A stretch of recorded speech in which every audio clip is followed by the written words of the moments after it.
Hi, welcome to our live chat.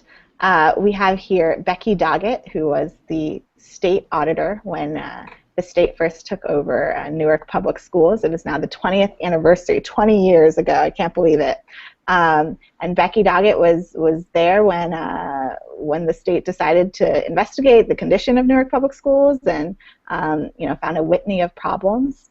And then we have Eric Dawson, who is the host of a new online radio show, who has been following both sort of the current politics of Newark Public Schools, the school board election, and has been a Newarker and kind of knows the ins and outs of what's going on right now. So thank you both for coming here today. You're welcome.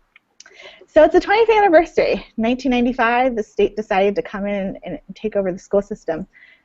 Becky, why don't you give us just a little bit of the history about how we got here to this point? What made the state decide to come in and take control over the system? Well, actually, my start in this scenario started even 2 years before, in 1993, when the Commissioner of Education appointed me as the State Auditor General for the Newark Public Schools. So I was most active at the time that the comprehensive state investigation was going on. That's part of the whole process leading up to a decision as to whether or not takeover would occur. And so I was the Auditor General at the time that the State Department of Education team was out in the field looking at the conditions in the schools. And they looked at everything from the physical conditions to the comparison of the curriculum on paper versus what was going on in the classrooms, student attendance, teacher attendance, teacher performance, qualifications of teachers, etc. And of course the stewardship, if you will, of the school board itself, and what role the school board actions play in looking at the conditions that had taken place. So let's back up for a second. Why did they decide to investigate in the first place? Well, there's a whole long process for state monitoring, and Newark had been through several stages already of the compliance process, and at each stage, I think it had been going on for at least 2 or 3 years prior to the time I was on the scene. The whole idea was that the state would come in, monitor, look at certain issues, and then lay out a compliance plan at which the school board and the school system was supposed to follow. Then they come back to see if the compliance had been met. So at each stage of this, I think there were 3 stages, the school system had not met the previous list of compliances. So by 1993, they were kind of in the final stage of what was the investigation. It became more of an investigation then. And with the question at the end, should or should not the state take over the Newark Public Schools? That's when I was asked by the Commissioner of Education to become the State Auditor General. This is a position that had been in existence for quite a few years, but the position had been vacant for about 7 years before I assumed the role. And the idea, again, was that there would be another set of eyes and ears, if you would, from the State Department of Ed, but physically in Newark. I was based in Newark. So what did you see? What did what did your eyes and ears discover about what was going on in the school system at that time? By that time, technically, the Auditor General is a separate entity from the investigation that was going on. So my main role was to monitor all of the board transactions, and any transaction that exceeded, I believe it was like $20,000, was under my responsibility to look at and to determine whether the school board had followed state law and state procedure before and this was to take place before they could actually vote on the specific transaction.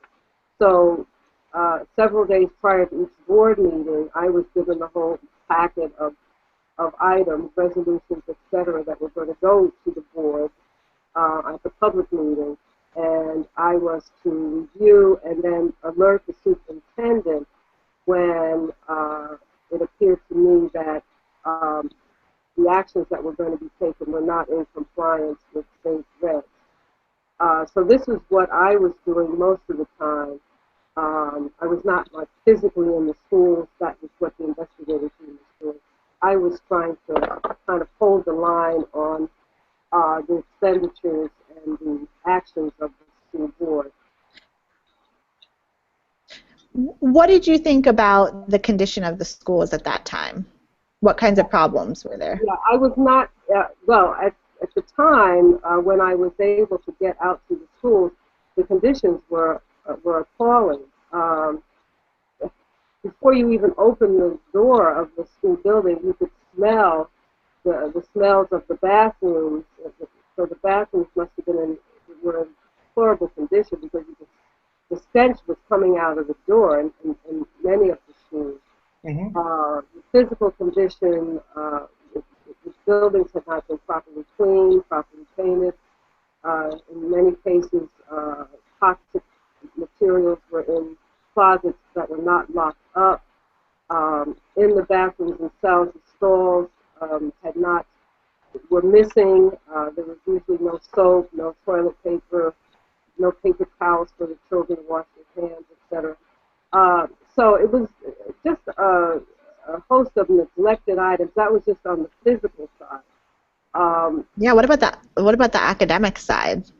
That was technically not my purview, but as I was reading the reports coming from the State Department of Education team, it was clear that this was not something.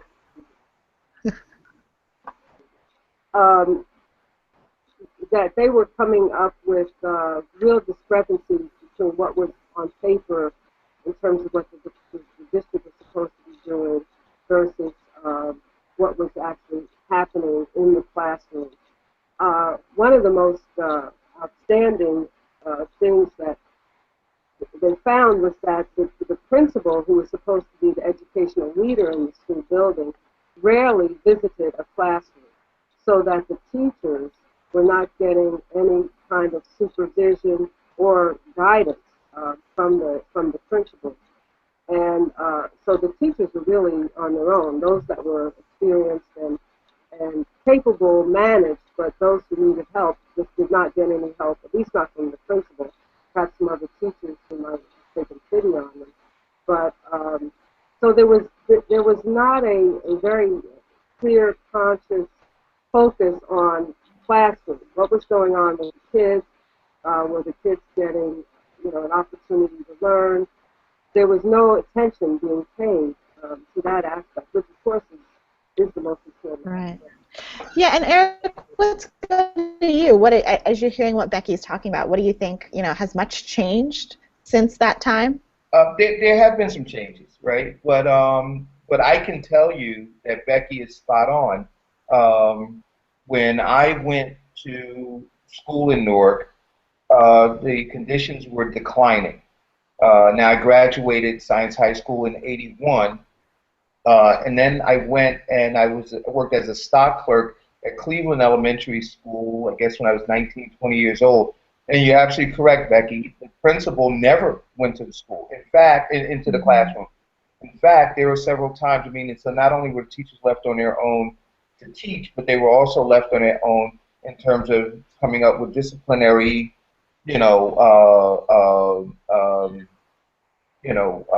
formulas to keep the class in line. And there were countless times when, at some point, the principal started relying on me as a stock clerk in the cafeteria to go to the classrooms to help bring order to these classrooms. Wow. It was a mess. It was an absolute mess. Now I would say things are getting better. But it's a glacial change. When you look at the systemic issues that face Newark prior to the state takeover, I think it's unreasonable for people to believe, especially when you look at all of the different components that make up bringing the school system back into alignment. It's really unreasonable. I think that you're going to make a 180-degree turn in a short period of time. And I would say when you say the state, you have to recognize we've gone through a couple of governors, right? We've gone through a lot of changes in the legislature and everything else. So it hasn't been a fixed state that has been monitoring this. And I think that now you have a superintendent, and I don't think that Ms. Anderson has done everything correct, but I think you have a superintendent who's acted more boldly than any previous superintendent since the state takeover. Hmm. Becky, what do you make of that?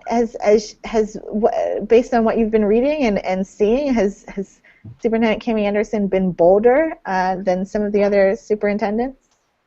Well, it seems, and I've been away from the system for a long time now, but just reading and listening and attending some meetings, the current superintendent has taken bold action, but my concern has been that the bold action has been to shift resources away from the public side of the school system into the charter side of the school system.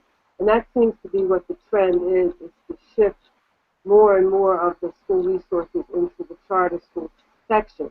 So, and because they're putting these charter schools into the public school, it means also that in a same school building, you'll have double standards going on in terms of what the children are getting, what expectations are being held, made for the kids, what the conditions of the teachers are, etc. And so that's a real concern, especially because a number of the charter schools now are inside of the school buildings. Hey, Becky, can I ask you a question? Can I ask you? So when you say shifting resources, what resources are being shifted? I mean, I'm asking because I don't really know.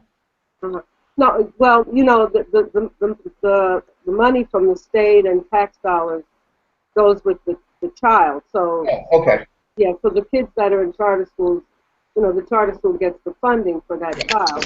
Okay. It's logical, makes sense. They should be getting it. But I'm saying there seems to be a very, very aggressive push to put more and more of the schools into the charter school section. Not as much attention being paid to the public school side. Technically, a charter school is a public school. But so that was something that was raised in the debate last night, where they said, well, why aren't you putting more resources into the schools?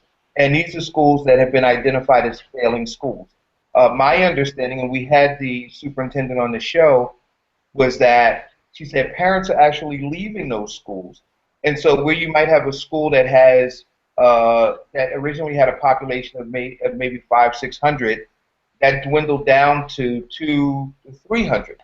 And so now you had a school that was half or 1/3 full, but you were still heating the entire school. You were still, paying all of the, whatever the other maintenance fees for the school. So space issue, in other words.